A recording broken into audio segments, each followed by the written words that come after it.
Une scène nationale au cœur d'un centre commercial. Bienvenue au Parvis, aux portes de Tarbes. Ce qui n'était dans les années 70 qu'un simple centre culturel s'est affirmé 4 décennies plus tard comme un phare de diffusion de la création artistique contemporaine dans les Hautes-Pyrénées, du théâtre, du cinéma, de la sculpture, l'art dans tous ses états, à la portée de tous.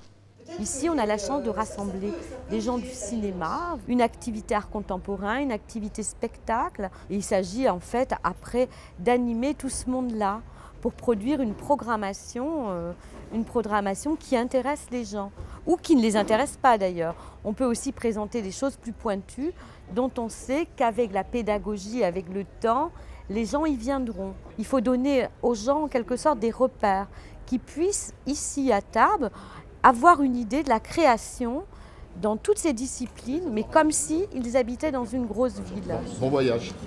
Aujourd'hui, le Parvis accueille des lycéens pour une représentation de théâtre contemporain. La mise en scène casse les conventions, le public est sur la scène, au contact des comédiens qui poussent assez loin leur performance. En coulisses, la régie technique s'affaire à gérer la lumière, le décor, le son.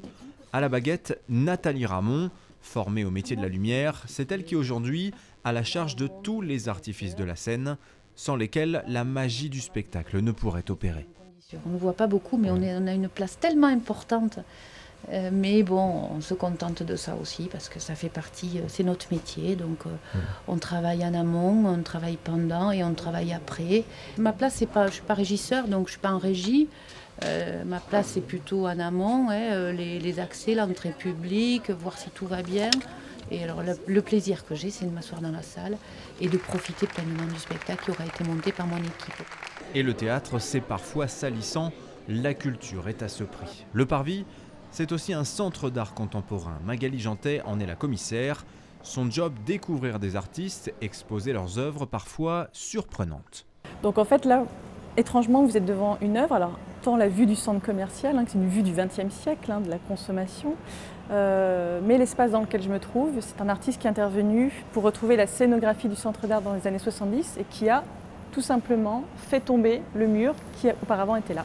Et ce mur aujourd'hui se trouve juste derrière vous. J'ai toujours été, depuis toute petite, en fait, passionnée par l'art, le dessin, et j'ai choisi de faire des études d'histoire de l'art.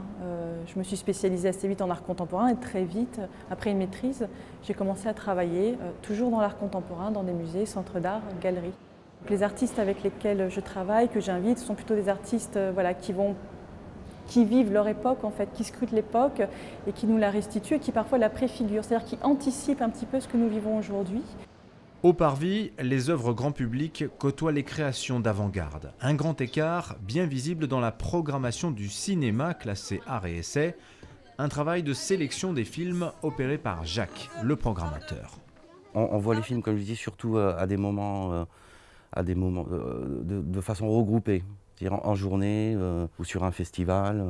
Par exemple, chaque année, j'ai la chance d'aller au Festival de Cannes. C'est un travail de fidélisation du public. Ils nous font confiance.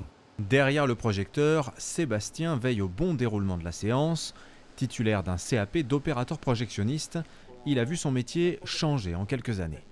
Quand j'ai commencé ce métier-là, il y a 6 ans, on travaillait avec de la bobine 35 mm, donc vraiment des bandes de films. Et maintenant, avec le passage du numérique, bon, forcément le métier change. Il n'y a plus cette matière. Bon, il y a quelques bobines quand même qui passent entre nous-mêmes, beaucoup moins qu'avant. Quand je me suis intéressé à ce métier, je ne pensais pas du tout que c'était un métier. Je pensais que tous les projectionnistes étaient bénévoles, parce que voilà, juste projeter des films, je ne voyais pas ça comme un métier. Bon, après, il y a plein d'autres choses derrière. Pour ma part ici, vu que j'établis aussi les caisses, donc je vends les tickets, donc je suis directement en contact avec les spectateurs. Donc je vois quand même pas mal de monde, malgré que je sois des fois dans ma caverne noire de projectionniste. Le Parvis emploie 26 permanents et presque autant d'intermittents du spectacle. Une équipe administrée avec passion par Sophie Pussian. Elle a la main sur les budgets de la scène nationale et elle a un conseil à donner à tous les jeunes qui, comme elle, rêvent de travailler dans le milieu culturel. Faire des stages dans le domaine culturel, tout de suite. C'est-à-dire, alors ça peut démarrer en étant ouvreuse ou placeuse dans un théâtre, ou ça peut démarrer en étant aide projectionniste par exemple pour le cinéma, s'ils souhaitent travailler dans le cinéma. Et grâce à ces stages, en général, vous vous faites remarquer.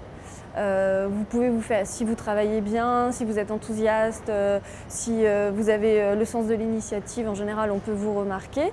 Et ensuite, ça vous donne surtout une assise sur laquelle que vous pouvez aller, entre guillemets, vendre à d'autres établissements culturels. Et la France n'en manque pas justement d'établissements culturels. Rien que le réseau des scènes nationales comme le Parvis compte 70 établissements entièrement tournés vers la diffusion de la culture.